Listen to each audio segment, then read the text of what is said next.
relationships and curious conversations. I am here with the one and only Elizabeth Fox.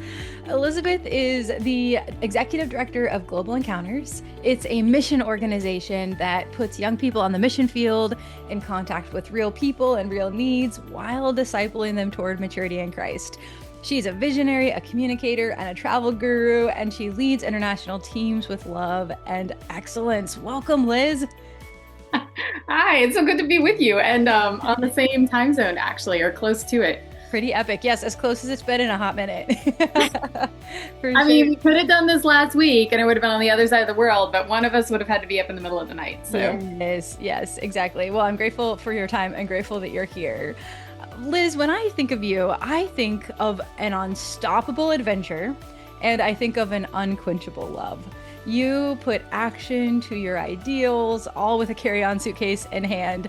And we've actually known each other and worked together on different projects on and off over the last 20 years. How crazy is it that we can talk in terms of decades now? yeah. I was thinking, I was like, how long have I known Mandy? I was like, it's been a very long time. Yes, it's a beautiful, beautiful adventure. And in those 20 plus years, I've seen you faithfully keep going, even when things fall apart, even when people let you down, and even when dreams are smashed and then redirected and then fulfilled. And you've really had this lifelong love for Jesus and this lifelong love for people. And it really comes across in what you do. And I appreciate your Jesus centered global perspective. And so I really want to lean into that perspective that you have, because in these chats that we're having about resilient relationships and curious conversations, we have a lot to learn from you.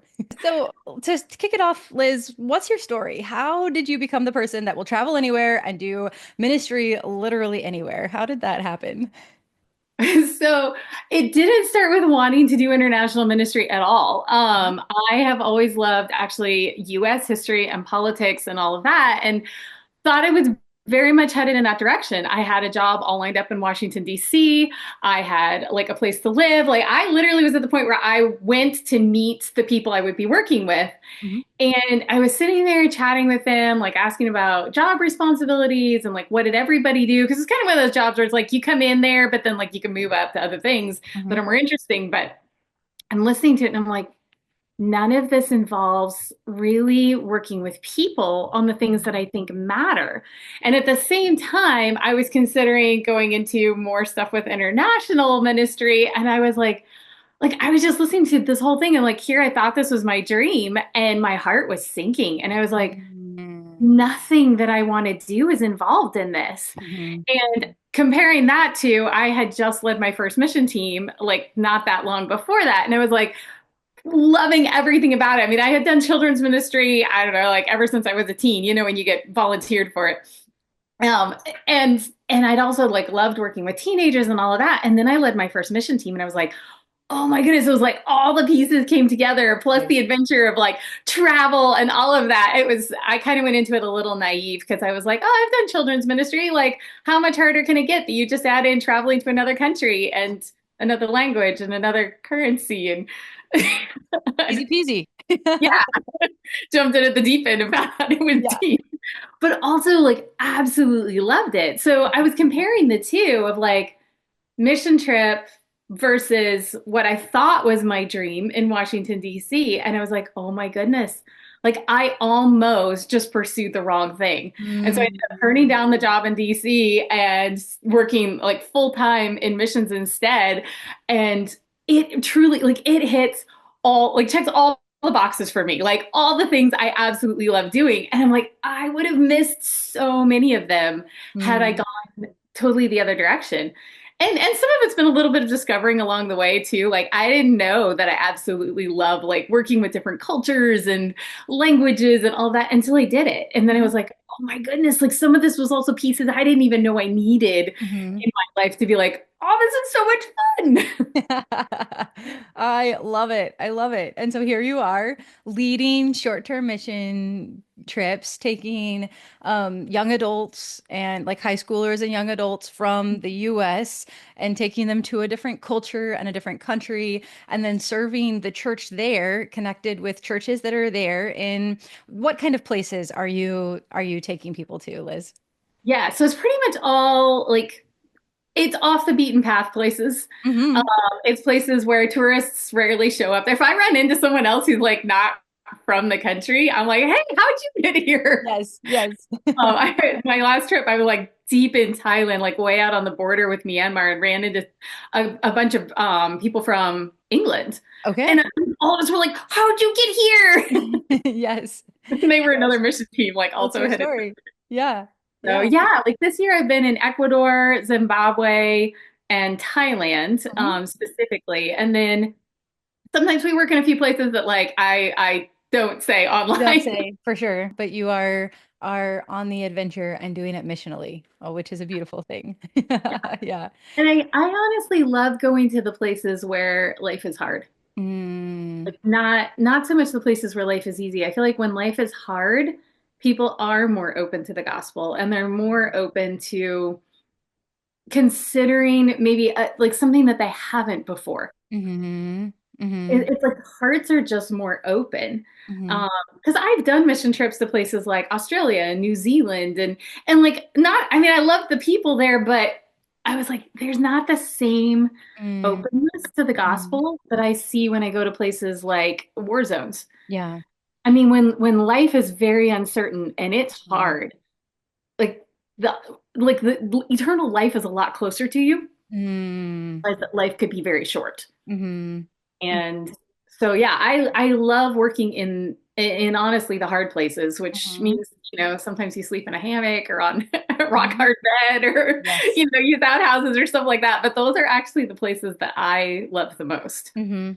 Yeah, prayerfully identifying where's that open door, regardless of how easy or hard it is to walk through it and then going through it.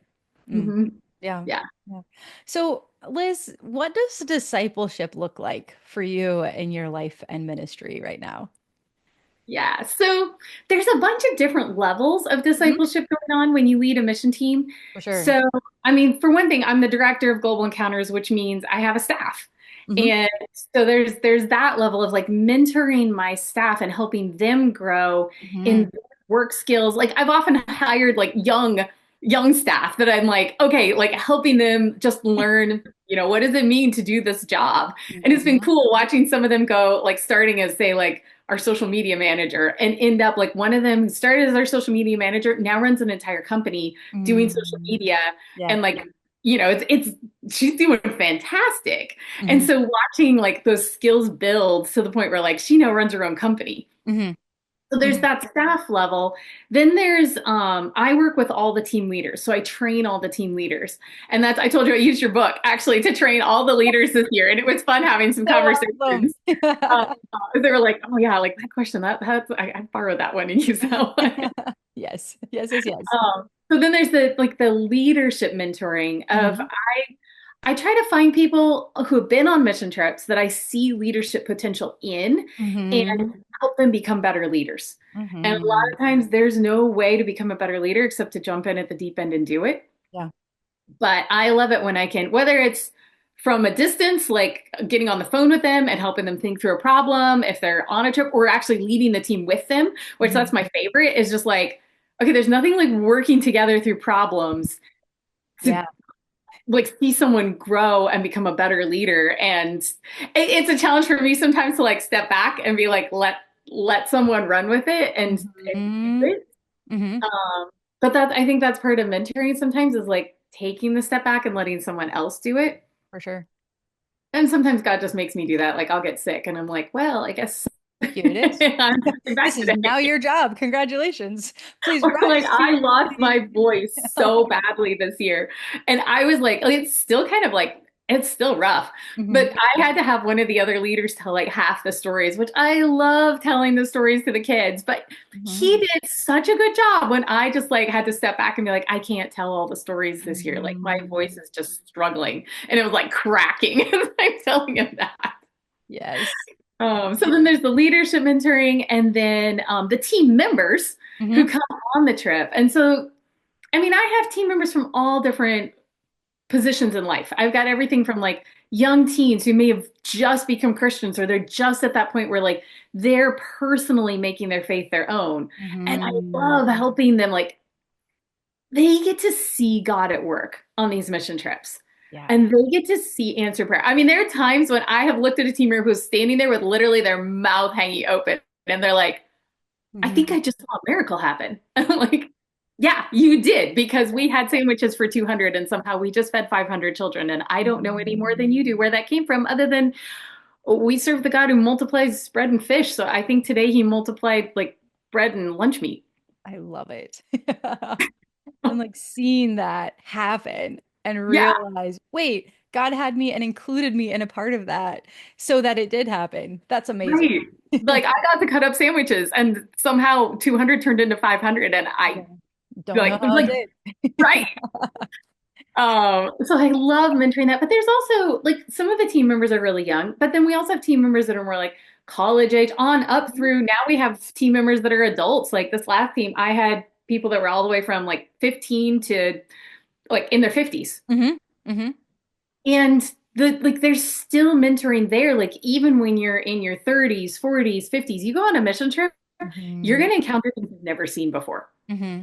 experiences you've never had. And I love being able to help people like process through that, Hmm. like think through what they're experiencing and like when they meet a challenge, like why is that difficult? Like Yes. why is this hard for you? And help them work through that. Because I Mhm. mean, you know how it is. By the time you get to 30, you're like, well, you kind of hopefully have life figured out. Yeah, some life experiences, Right. some wisdom under But your belt. get thrown into a situation where nothing's familiar. And like Mhm. this still happens. Like if I go to a new country where I haven't been there before, like there, I remember the first time I went to India, I had traveled all over the world and I got to India and I'm used to like evaluating a culture and being like, oh, this one kind of reminds me of this country and the way they process decisions reminds me of this one. And like I got to India and I was like, this reminds me of precisely nothing. Like Mm. I have no reference points for this at all. The Yeah. culture is so unique and so different. I love helping that. And then there's the kids. And Mhm. obviously, like that's the focus of what the teams are doing.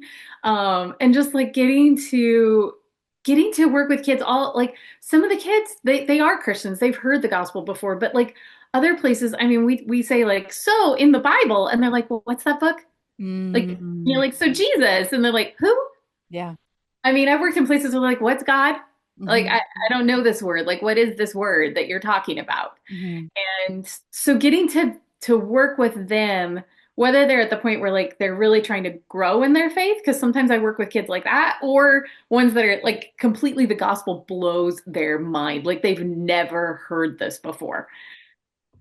So yeah, that's like it's like Love all it. these different levels So of discipleship happening at the same time. yeah, and what I'm hearing is because you're aware of those different levels of discipleship or maybe relationships that you're intentionally investing in different ways with different focuses, whether it's your staff or the leadership or the team members or the people that you're serving when you're there.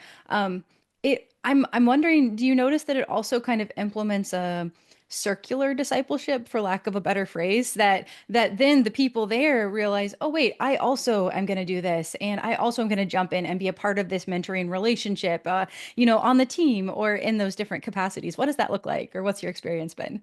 Yeah, like I love it when I watch a team member become a team leader. And Hmm. so they go from and it's been interesting to talk to them as they work through the process. They're like, oh, my ministry isn't so much the kids now, it's the team helping them serve the kids. Like, Hmm. I disciple the team so they can disciple the kids. And I'm like, Yes. yeah, it's a whole new view of discipleship that, like, Hmm. you're discipling someone else so they can disciple. Yes. Yes. But also, like, watching, so I've had several kids now who grew up as kids coming to the camps that we do in different countries. And then they became helpers and then they became translators. And then some of them have actually now like gone on mission teams themselves. Like, Oh, been like, I want to do what you guys do. Like, I want to go to another country and share the gospel. yeah. So Mm. seeing that, like them go from being the one on the receiving end to then on Mhm. the giving end to then like taking it to whole new levels and saying like, I'm gonna buy a plane ticket and I'm gonna go do this and I'm gonna go like mentor kids. Like I want to do what you do. Mhm. And so like I love seeing that progression of like helping mentor people to like take on deeper and deeper roles of Mhm. mentorship. themselves. And Yes. so it's like, yes, I love children's ministry. Like, okay, I like the times when I get to like pray with a kid or something like, oh, that's amazing. But honestly, I don't get to do it that often because I'm Mhm. more facilitating that happening For for my sure. team. Yeah. Hmm. So I'm the one who's walking around like seeing like, oh, this team member over here is like praying with the kid, and that one's like, wow, they're like leading their whole class in prayer right now. Like this is amazing. And I'm Hmm. not the one doing it, but Yeah. I'm the one facilitating it happening for them. And Hmm. like I love that. Yes. And seeing it pass on from like you mentor someone who then mentors someone who mentors someone. And Hmm. Hmm. yeah, Yeah, yeah, yeah. I see that you are an expert on people and personalities, giving people the space to flourish and grow within those areas that they're there experiencing. They're identifying what are their skills, gifts, talents, personalities. How do you see different personalities on a team supporting each other versus like kind of expecting everyone to do something just the way you would, or just the way you would say this is ideal, but what does that look like to let people flourish within their areas of strength and personality?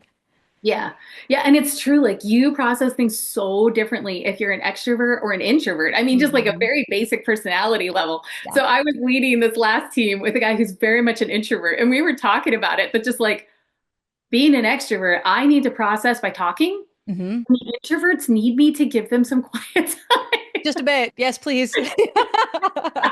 They're like, I'm going for a walk to go get a smoothie all by myself. Some teams, I feel like they just gel really easily and they Hmm. kind of intuitively see each other's strengths and weaknesses and just work together. Hmm. And I try to assign people to work in places where I think they'll work well. So, for instance, when we're running a kids program, we've got a craft team, game team, story team. So, we've got all these different things going on. Hmm.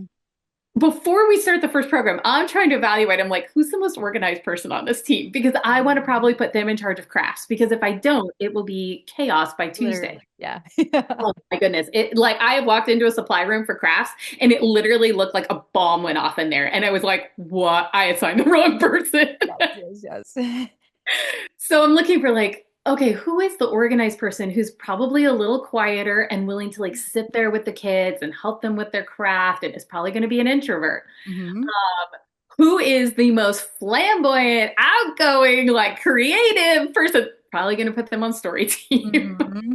It's Hmm. probably the person that like in the car on the way driving from the airport to wherever you've already, like they're talking They know already. all Like the they're things. talking story team. Yes. And then, game team, that's typically someone a lot of times who's like very much like a hands-on learner. They have tons Hmm. of energy and they can like get out there and play the games with the kids. Hmm. But maybe someone who doesn't enjoy talking as much. Hmm. Every once in a while, I put someone that I should have put on story team on game team, and I'm like, well, that's nice that you're like really explaining the analogy of this game, but like it was supposed to be game team, not sermon team. Like Yes. Yes, yes, sometimes yes. I definitely sometimes put people in the wrong place, and I'm watching, and And so there's sometimes learning with that and growth. yeah, Yeah, it's not all bad for them to like stretch, but I try, and sometimes by the second week to like move people hmm, where I feel like they will thrive the most. for sure. And so therefore I think the team members start seeing each other Hmm. thriving in different roles that they're like, don't ask me to run crafts. Cause like we all help prep crafts. So like everybody's on there like cutting up stuff, at 10 o'clock at night, getting ready for the next day's crafts. And some people are like, I can't believe like craft team, they're amazing. Like, how do they do this? I'd lose my mind. Yeah, I'm like, yeah, that's why you're on story team. exactly. Um, Yeah. but then also like sometimes with the teams, if they don't just intuitively see that, if it doesn't just like click for them, I've actually done things where I'll like go through different like questions, like help them figure out like what is their personality. I'll usually use something simple like DISC, Hmm. where there's like four different personality types. And so I've done this with teams. I'll have them like each go to like sit with their group. And Yeah. I'm like, if at any point in this exercise you feel like you don't belong in this group, like that's okay. Go join a different group. Like Uh-huh. if you're like, oh man, I'm sitting in the wrong seat, like I Yes. like those people over Yes. there. Like you Yes. can change, but then I'll work them through a series of questions and I'll start with like really simple stuff like, what would be your dream vacation? Like, how would you like to celebrate your birthday? And they start to see like, oh, my group all tends to want to do it the same way. And that's not how they do it. Like they Yeah. do something very different. Yes. But then I'll start getting into like conflict resolution. Like, let's say someone's really hurt your feelings. How do you want them to come and apologize to you? And Hmm. they start realizing, like, oh my goodness, we process things so differently. And Hmm. so sometimes if a team's just like struggling to like see and appreciate the differences, that will help them really start realizing, like, oh, Yeah. not everybody thinks the way I do. Like Yeah. their conclusions make sense, but only when you start from a different point. Hmm. Hmm. And one of the best groups I ever did this with, like they were getting into it, like they were having these great discussions. And I remember like one group was like, I think I asked them like, how do you apologize? Like, when you've done something wrong. And Hmm. I get to the group and they're like, well, we're not wrong. Died laughing, but it was like, yeah, but that's kind of how they see Yes. it. Yes. Oh, that's amazing. It ended up with like this small group of them talking apparently for hours afterwards. Like I had long gone to bed and they apparently stayed up and talked like half the night about this. Like, Mhm. really, is that how you see it? And like, why do you process things this way? So 6 months later, I ran into two of the people who've been on that team and they were like, that was like the best conversation ever. Like it totally started us talking and now we're dating and like they get married. They've got like, I don't know, 3 kids now or That's something. amazing. I love it. So it's It this was practice, this process of recognizing, hey, wait a minute. Not only does the world live differently than I do when I'm going, when you go on a short-term missions trip, you get the experience to say, wait, people actually experience and think and come to different conclusions from a totally different spot. And so, Mhm. yeah, it gives people the gift of recognizing, wait, if I'm having a challenge with you, I might communicate it in a way that I think you will understand, as opposed to a way that I would most naturally do it. Yeah, Hmm. exactly. And like sometimes I've had to like tell people like I know you think that communicates, but that's not how that person hears it. So you've got Hmm. to communicate in a way that they hear. Yeah. Which also comes into cross-cultural stuff too, because like I'll work with my team depending on what culture we're in. I mean, even how you share the gospel changes somewhat. Like Hmm. the truths are still the same, but for instance, if you're working in an honor shame culture versus a guilt innocence culture, you're going to approach how you share the gospel differently because the culture values something different. Mm. And Mm. so helping my team learn to recognize like, okay, what does this culture value? Yep. What's important here? Because that might not be what's important to you. Hmm. Like this last trip, I was in Thailand for part of the time. I was in Indonesia for part of the time. Part of the time I'm in a Buddhist culture. The other part of the time I'm in a Hindu culture because I was in a Hindu Hmm. section of Indonesia. And just looking around, I was like, wow, they value very different things. Mm. Hmm. What's important within the culture is significantly different. Yeah. And therefore, how you're going to approach ministry changes Yep. because like what's important to me might not matter. And I've Hmm. also realized like that's why I connect really well with certain cultures. Like for Hmm. instance, I love South American culture. Hmm. I think a big part of it is they value relationships. I love Hmm. relationships. Like it was so important to me. I learned to speak Spanish so I could communicate because I'm like, there's a whole continent I can't talk to. Yes. Yes. So Yes. I can Yes. speak Portuguese, but I was just like desperate for relationship. And I think that's why like I love South American culture. And I've spent more time in South America than any other part of the world. Hmm. But then like I also love like Thailand and Myanmar. And one of the things is those cultures value beauty.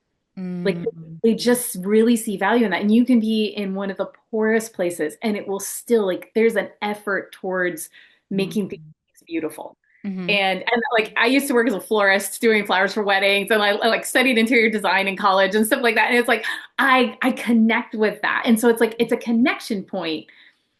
And when you start to realize like, okay, things that they value, or like you go into a culture and you're like, why am I struggling here? And you might have to realize like, okay, things that I value and things that they value are on very like we're not connecting because we're valuing different things. And Mm. so like learning like for myself how to say like okay how can I appreciate what they value versus expecting them to appreciate what I value Hmm. and then helping my team work through that too because like I mean I love beauty and relationships like those are two things but those are not necessarily like core foundational things for my team For like sure. for some it's very different and so like helping them find those connection points of like oh look at how you relate to the culture like I was talking with one girl that her dad had left the family when she was really little. Mm. And I was like, do you realize that's the story of almost every single kid at this camp?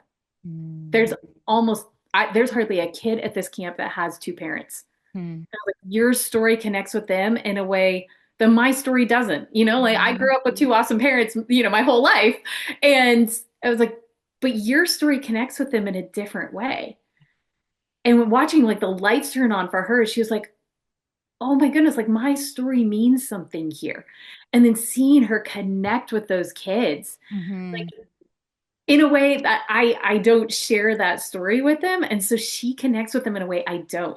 But Mhm. helping my team find those connections. Like For sure. sometimes they don't see them. And so like helping them just see where those connection points are. But that Yeah. means like watching your team member and like figuring out who they are. So and Mhm. also watching the culture so you can sometimes help them make those connections. Yeah. So yeah, it's Mhm. a lot of just being very observant of the team members and the culture to help make a connection there for them. Yeah, for sure, for sure. I wonder if we can camp on this international perspective that you bring, because I want to learn from you in that regard. Because a lot of times, as we are, I'm thinking a lot of the listeners and viewers of this are people in life to life ministry, and they might be like I live here in San Antonio, and it's a very multicultural place. And so even though I live in a place that has a very American culture to it, we also have it is a big crossroads for many, many cultures that are here, and I need to be aware of that. So, what types of, can you just speak like really broadly and maybe just whet our appetite for those general differences in cultures that we might want to be aware of? Mhm. So one thing you can kind of start with real easily is looking at how they perceive time. Mm. Because like you probably experienced this, like in some cultures, Yes. you show up on time, you show up early, or you are in trouble. And then there's other cultures where like you show up early and that's rude. Like Yes. nobody was expecting you to show up like anything less than 30 minutes late. How embarrassing. I thrive in South American culture where 30 minutes late is just fine. I'm like That's awesome. I could be very South American easily. Yes. Yes, yes, yes. But then like asking why, like why do they Mhm. view time the way they do? For instance, in South America, it's because what they value is relationships. And so Mhm. therefore, if you're late, it probably means you were spending time with someone that was an important thing that needed to happen for another person. And like, sorry, I'm running late, but like that thing was important that I needed to do for somebody. Mhm. And for me, I'm like, but what about the person that you're now showing up late for? What about that relationship? I don't quite Yeah. understand how that process is, but I just know it has a lot to do with relationship. And Mhm. that's why, like, you sit down and have a 2 hour meal. Like Mhm. that, like a 2 hour lunch in some South American countries is like, that's on the short side Mhm. because lunch is about relationship. Like, it's not really about eating the food so much as it is like, but it's a time to slow down and spend time with people and Connect. talk. And that's what's important. Um, so I would say like noticing their perception of time and then just starting to ask like, okay, but why? Like Mhm. why do you see time that way? And sometimes it's really helpful if you can find someone who has spent time in both cultures, like your culture and their culture. For sure. Yeah. Because they've probably already tried to take the time to figure that out. So they're often the Mhm. best ones to be like, oh yeah, I can explain this. This is Mhm. why. Mhm. Um, so that's one of the big things that I look for. How they perceive relationships. Like it's interesting if you watch people. So like I've also been in Thailand just as a tourist and watching just people watching. It's Mhm. fascinating because there's tourists from all over the world there, Mhm. and people travel differently depending on where they're from. It got to the point where I could almost peg what country they were from by how they traveled. Oh, that's a fun Like game. if you found someone all by themselves, like a single traveler, without exception, they were European or American. Or, Hmm. well, okay, maybe Australian, but mostly they were Americans. Mhm. Every once in a while, a European traveling alone. If they were traveling in like small, like just two people, like two friends or a couple, they were usually like European, American, or Australian. If they were traveling in small family groups, then that was a different culture. If they were traveling in like big groups, like 100 people all going together, like that's another, that I could almost like tell you, oh, they're from this country or that country. Small friend groups, like 7, 8 people. It was like all these different travel styles. And it's like, oh, but that makes sense when Hmm. you understand how their culture processes relationships. Like Hmm. one culture values more like friendship groups, another one values more family groups, and then you've got, the American that's okay with heading off to, who knows where by themselves Yes. because it's individualistic. Yeah. So watching like how they do relationships, and then like I said, like seeing what they value, because I think it's really easy to judge and look at something and be like, oh, well, why did they do it that way? Like, why does, and not realizing like, but okay, but what do they value? For sure. Appreciating what they value that might be different than what I value. And just understanding kind of why Hmm. behind it. Because sometimes I think that's where cultures clash Yeah. is one culture is like, well, why don't you do it this way? And it's like, well, because that's not what their culture values and not like that's where cultures can learn from each other. Hmm. But yeah, so I'd say looking at like time, relationships, and then values. Hmm. And then once you understand some of those, I feel like that's when you can start to have effective communication. Because like Hmm. you can share the gospel more easily when you understand what someone values and what's important to them, Hmm. how they see relationships. Like I'm going to share the gospel a little bit differently with the person who like really values relationships and is going to travel everywhere with their group of friends Hmm. versus the person who just like takes off on their own and like they've got their backpack and they're ready to travel the world and go do things. Like Yes. they're looking for something different when it comes to relationships. Hmm. Yeah. Yeah. Time, relationships, value. Yeah. And that's so applicable no matter where we are, right? Because I can think through that even right now as I'm thinking through how does my child value time, relationships and values and how does my spouse do that? And what about my Bible study group? How do they, do that individually? And that's going to shape how so many things about our interactions. That's Mhm. beautiful advice and good perspective for sure. And then I think you start to see the beauty in like different cultures, even ones where I'm like, okay, we value very different things. Like Mhm. even ones where I've maybe struggled at first. Like Yeah. honestly, there are some cultures that I just struggle with where I'm just like, wow, I don't connect with something Mhm. here. Like Yeah, you're looking it's for just like I'm common out ground and you're still looking for it. Yeah. great and like I'm not finding it. Yeah. But once I understand what they value and what kind of relationships they're looking for, it at least starts to give me a love and appreciation for it, even if I'm like, okay, we approach this very, very differently. Uh-huh. But now I see why you approach it the way you do. And Yes. I can start to Yeah. value that, even if I'm like, okay, but yeah, I do life very differently, but I Mhm. can appreciate why you do it the way you do. And it makes me think of when I've been on mission trips and mission outreaches, the greatest travesty of that potentially would be someone who goes without a curiosity. Because they're just taking their own culture, putting a bubble around them, eating, it's the moral equivalent of eating McDonald's for the entire trip and missing out on the beauty and the experience and the curiosity and the richness of bringing curiosity to that and saying, "Hey, there's something here that I don't even know I don't know. Can you please share that with me?" Yeah, I actually have a no American food rule. Like as in Fantastic. we don't go to any American chain restaurant when we're in a foreign Yes. country unless there's like literally nothing else. Like that is I like highly approve. last resort. Yes, yes, I highly approve. That's a really good policy because it it exposes us to what's going on and what's there. What are some of your favorite foods you've had recently that you hadn't experienced before? Oh, I love Thai food. Like absolutely love My Thai mouth is food. watering. Yeah. Like just as a tourist, one of the things I Oh. love doing is doing a cooking class. Hmm. Either a cooking class or a food tour. Hmm. Like those are some of the best tourist things you can do, like if you enjoy food. Yeah, I'm trying to think, what are some interesting things I've had lately? So sauteed caterpillars are definitely best with hot sauce. that makes sense. Add one a little bit of hot sauce on that. Yeah.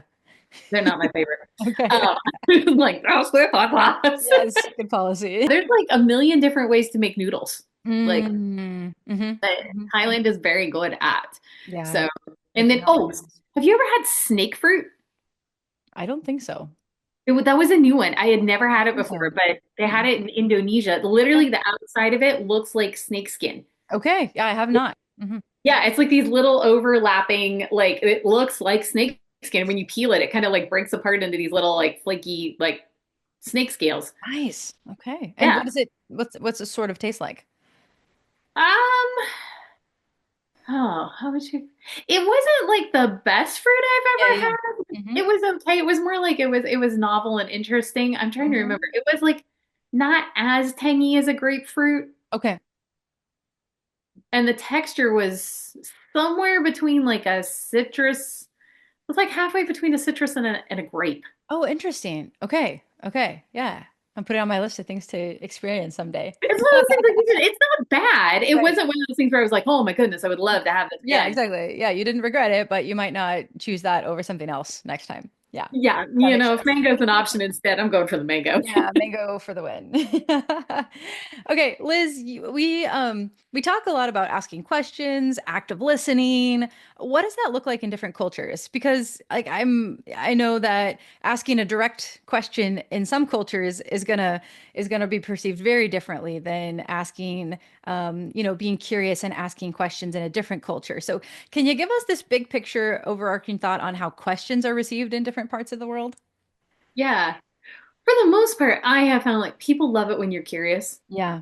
So whether you're curious about them and their life or their culture, like I've never had it badly received when I'm just Mhm. genuinely curious. And I'm like, oh, can you explain to me like how Yeah. does this work?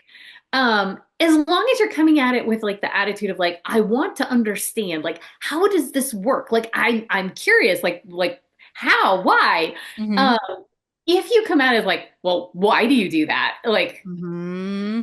that can really shut a conversation down. Hmm.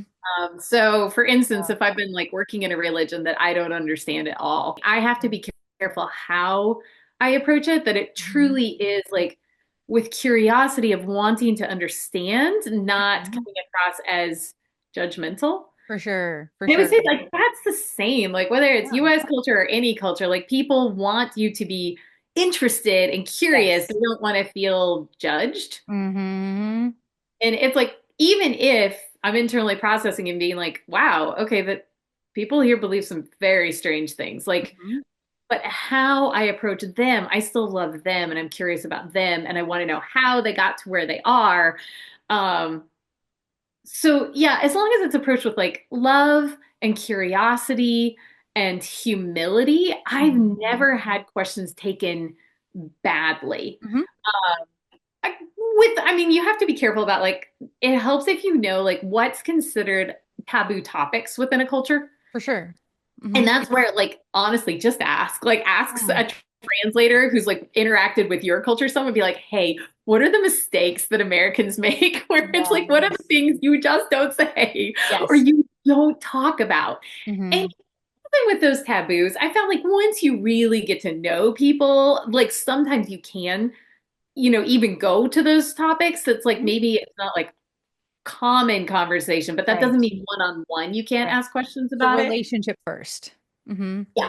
Hmm. Yeah. And once you have that relationship, I feel like there's a lot of grace for making mistakes. Like I've made some huge social mistakes in that culture that I didn't even realize were a mistake, Yes. or said things in a language that I thought I said it the right way and I didn't. And Hmm. in some languages the line between like okay and saying the wrong thing is like, Very thin.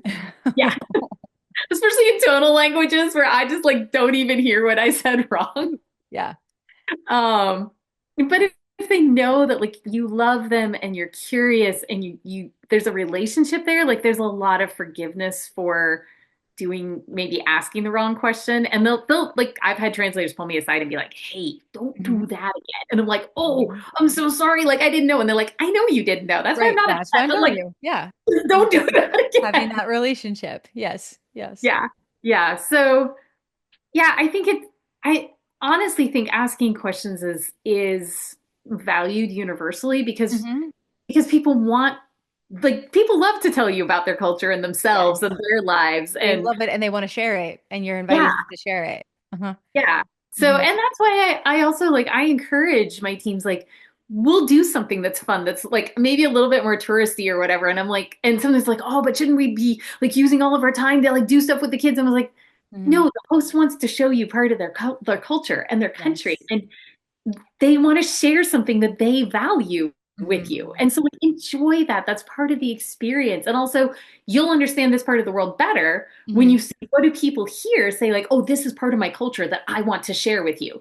Whether Yes. that's like a particular food that they want you to try or, taking you to, like so one of the missionaries we worked with took us to this place where it's like a water slide in the rocks, like a Oh, natural water nice. slide. Yeah, And it's yeah. one of those places that like she'd grown up going there and she loved seeing our team enjoy it. And it was like, and now like this is what kids here love to do for fun. Hmm. It's crazy hot. So you Yes. go swim in the river. Like that's what you do. Yes. Yes. I love that. And I'm thinking through, like, with that curiosity, how much of it can really come down to tone of voice, because we can ask the same question. Um, why would you eat that? Or, hey, why would you eat that? It's like that kind of idea, or how do you eat that? Or that kind of idea. But really thinking through just with your tone of voice and swapping out a couple words, you're communicating something totally different. Yeah. And I think oftentimes asking rather than why, because why I feel like is one of those questions that can come across as very judgmental. For sure. Yeah. Asking like how or Yes. how can you explain this to me? Like how does this Yes. work? Like that anytime I want to ask a why question, I feel like that's when I have to stop and be like, is that going to come across the right way? Sometimes, I mean, Hmm. I'm not saying why questions can't be For asked, sure. but I Yeah. just feel like they're one of the ones that most likely can come across as like, well, but why would you do that? So swapping it out for a how or in what way or what's the story, Mhm. just using those words instead. That's a really Yeah. good thought. Like I Mhm. actually was holding the snake fruit and looking at it, and I was like looking very confused. Yes. And it helped that somebody else walked up and was like, "Oh, here's how you eat it." And I was like, "Wait, Yes. how? What How do do you you do eat with it? it?" Yes, exactly. Yeah. Instead of being like, "Why would you eat this weird looking thing?" Yes, I was like, exactly. Yeah. how do I do Yeah, this? because you want to, you're going to. It's just a matter of how. Right. Yeah. How do I get to the edible part of this? And which part is edible? Yeah. Yeah, for sure. Liz, can we chat about short-term versus long-term relationships?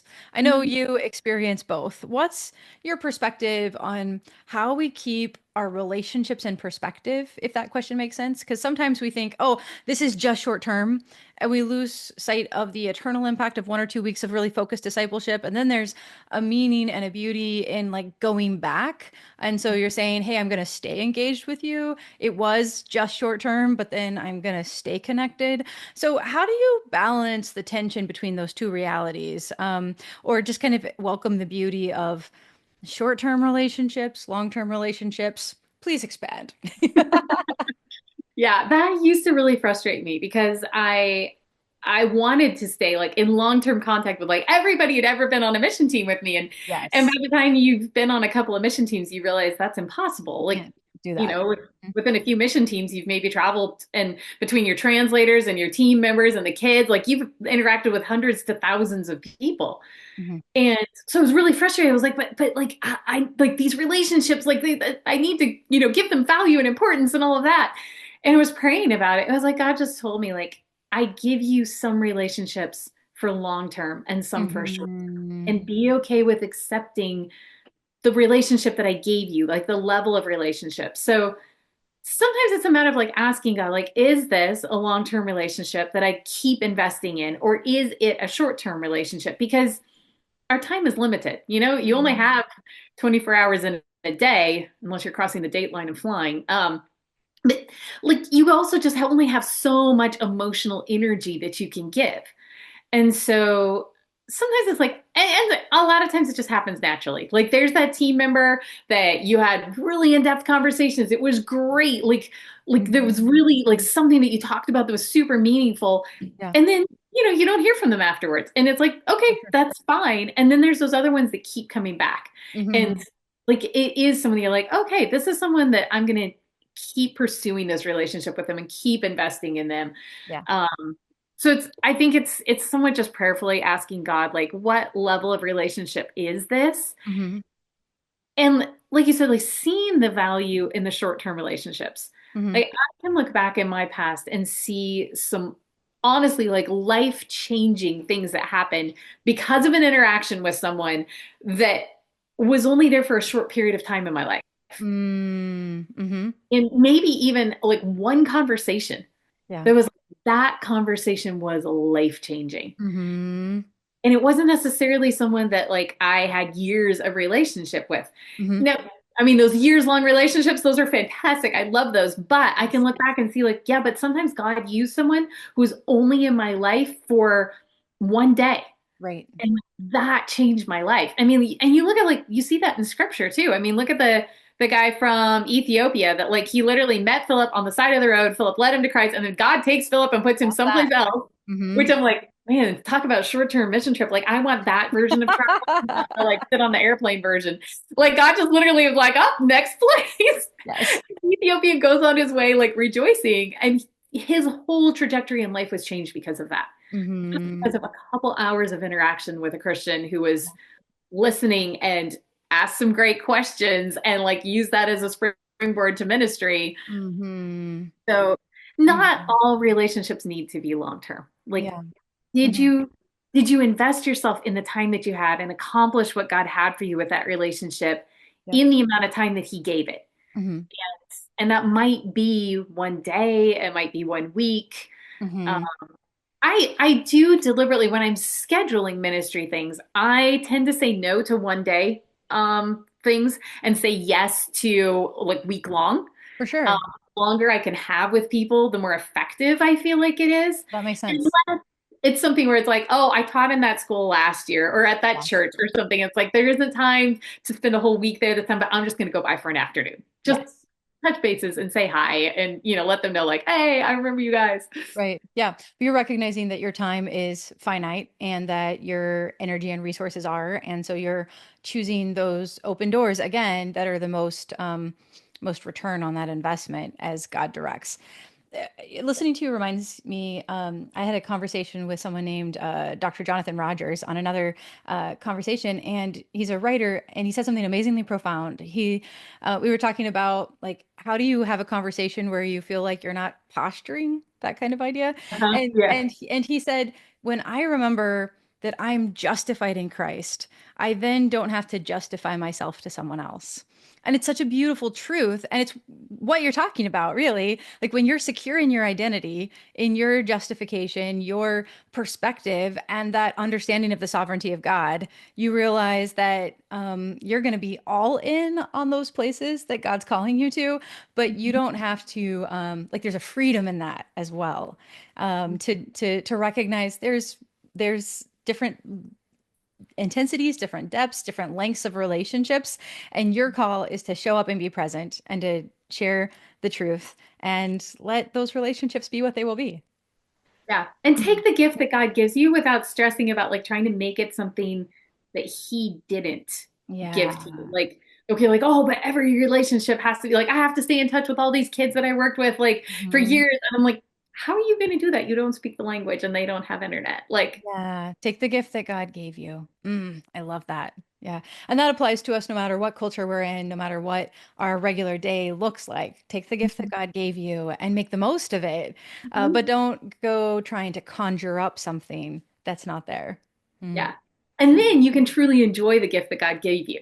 Like Yes. enjoy the thing that he gave you rather than like stressing about like, oh, but what about this? Like you can lose Mhm. so much joy in by stressing over wanting to make it something that God didn't versus just Mhm. accepting the gift that God gave you and saying like, I am going to love this. Like I am going to pour all my energy into this for the Yes. one week that God gave it to me. And Hmm. then and then I'm going to let him have it and it's Yeah. okay. Hmm.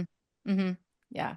I think a That. lot of it too has been like being willing to realize that like those people belong to God. And those Mm. relationships, much as I love them and I value them, those kids, those team members, they belong to God.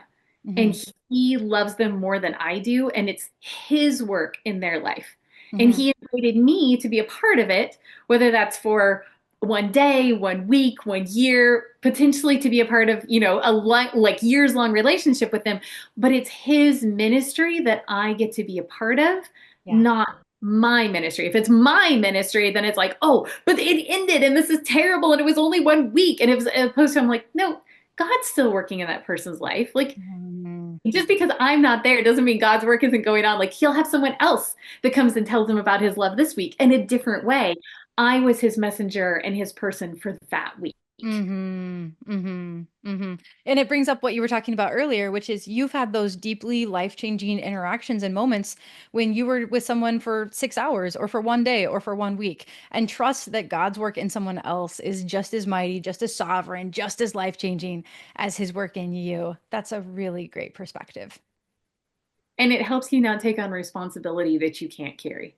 I Mm, think when you do work with hundreds, thousands of people in really hard places, like you start to carry the burden of that. yeah. And I think this can happen whether you're mentoring one person or hundreds of people, is you start to take on the burden of what's going on in their life. Mm-hmm. And there's like, in a sense, like you do take that on for a time to be like, to relate to them and to, be able to mentor them and all of that. But you have to be able to give that back to God, Mm-hmm. let him carry it. Otherwise, you just end up exhausted. Like you end up so weighed down.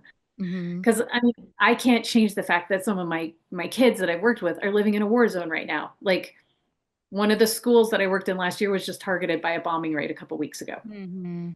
And I can't change the fact that some of the girls that I work with, like they get raped on a regular basis, and that breaks my heart, and I wish I could change that, but for some of them I have no way to step in and change that. Yeah, And where I can, I will do things to change things like that.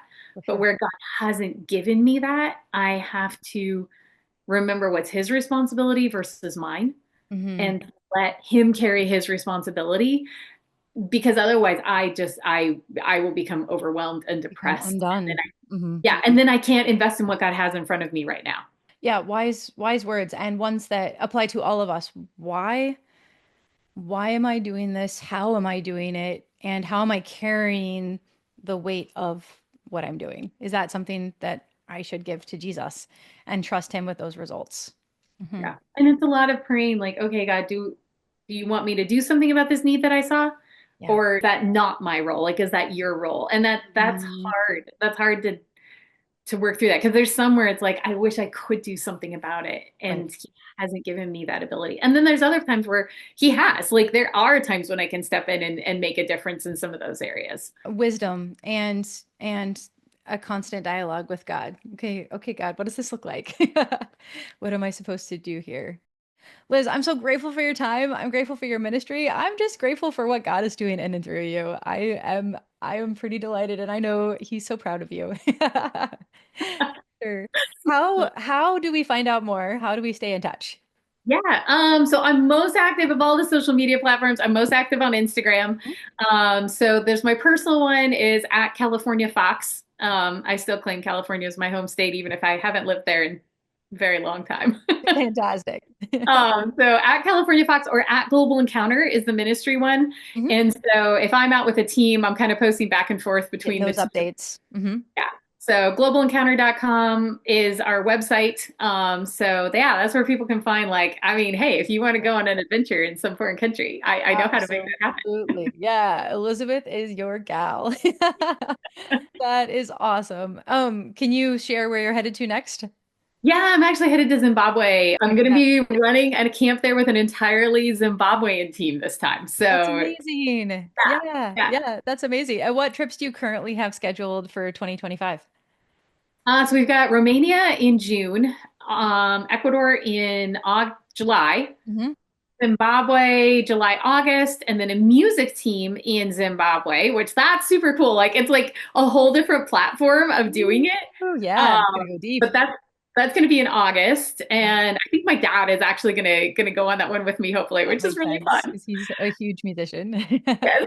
Yeah, so that's going to be fun. And then we have a couple of photography teams where we actually teach photography as the platform for ministry. So those are going to a number of different locations next year. They kind of come as like a 2 or 3 tag along to a bigger team. Hmm.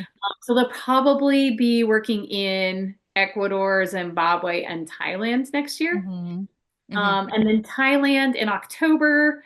And then I'm working on a few new locations, but I'm not exactly sure if Fantastic. they're going to come Yes. together or not. Yes, yes. But the moral of the story and the takeaway is that here you are again, being faithful, taking those opportunities and open doors and looking for them, and then leading people with discipleship and care as you do it. I'm a fan. Thanks for setting that example for us and doing it and sharing your time with us, because I think this conversation will make us better mentors and disciplers and Jesus lovers too.